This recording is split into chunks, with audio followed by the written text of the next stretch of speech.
Did you know that the origins of Halloween are ancient, dating back over 2,000 years to the Celtic festival of Samhain? The Celts, who lived in the area that is now Ireland, the United Kingdom, and northern France, celebrated their new year on November 1st. This day marked the end of summer, and the harvest, and the beginning of the dark, cold winter, a time of year that was often associated with human death. Celts believed that on the night before the new year, the boundary between the worlds of the living and the dead became blurred. They celebrated Samhain on October 31st, when it was believed that the ghosts of the dead returned to Earth. Pretty spooky, right? But that's not all.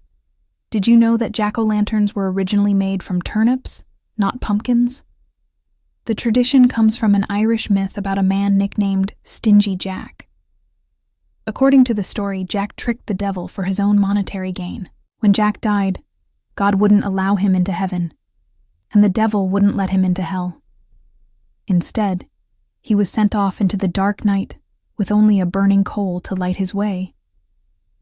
Jack put the coal into a carved-out turnip and has been roaming the earth with it ever since. The Irish began to refer to this ghostly figure as Jack of the Lantern, and then, simply, Jack-o'-lantern.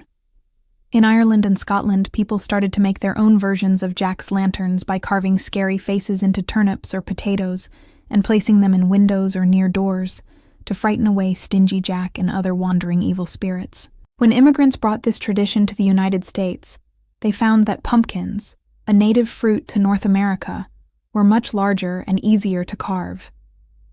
And what about trick-or-treating? Did you know it has roots in a practice called souling? During the Samhain festival, poorer people would visit the houses of wealthier families and receive pastries called soul cakes in exchange for a promise to pray for the souls of the homeowner's dead relatives. This practice, encouraged by the church, was later taken up by children who would go from door to door, asking for gifts like food, money, and ale.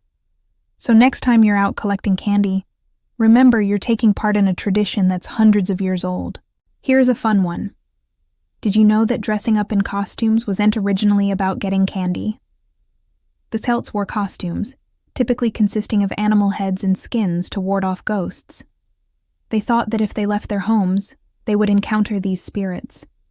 To avoid being recognized by the ghosts, people would wear masks when they left their homes after dark, so that the ghosts would mistake them for fellow spirits. It was a form of ancient camouflage. Finally, did you know that Halloween is the second largest commercial holiday in the United States after Christmas?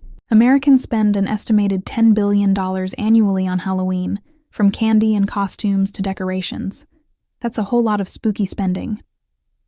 And speaking of candy, the most popular Halloween candy for several years running has been Reese's Peanut Butter Cups. Is that your favorite, or do you prefer something else? Let me know in the comments below. I hope you learned something new and wonderfully weird about Halloween today. If you enjoyed this video, please give it a thumbs up, hit that subscribe button, and ring the notification bell so you don't miss our next deep dive into the strange and fascinating. Thanks for watching, and have a happy and safe Halloween.